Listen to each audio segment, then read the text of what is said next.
মাথা শুদ্ধ করে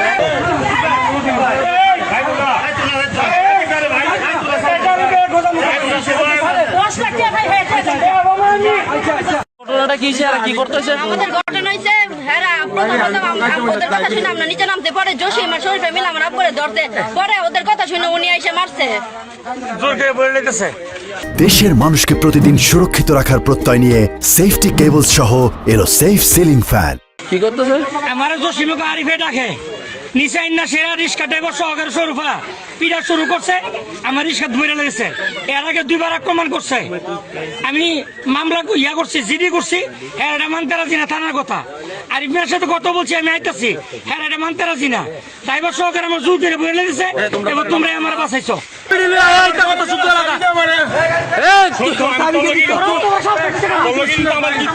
নুড়ি বিড়ি আয়া বিড়াইতের বিড়ালে গায়ে লাগাতে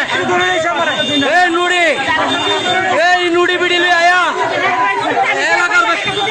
এলাকাতে এই নুড়ি বিড়ি আয়া এলাকাতে বেড়াইতের বিড়ালে জায়গা এলাকাতে পুলিশ দিয়া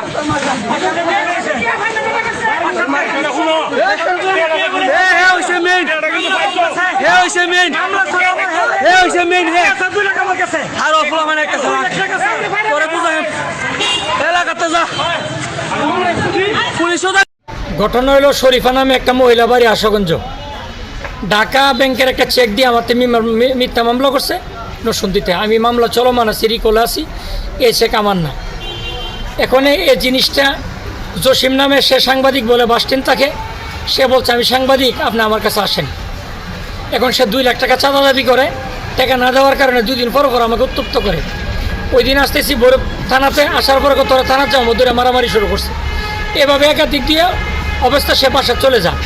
আজকে আবার আমার বলছে আরিফ মেয়ে রাখতেছে, চলো। হ্যান থেকে আমার মেয়েরা সহকারে অটো রিক্সা ড্রাইভার সহকারে জোর করে নিয়ে আসতেছে।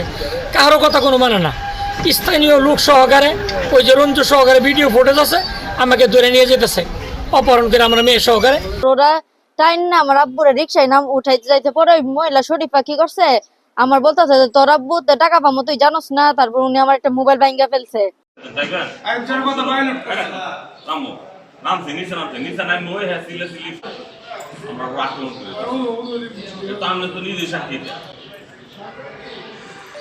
দুজন ব্যক্তি জোরপূর্বক অপহরণ করে নিয়ে যেতেছে।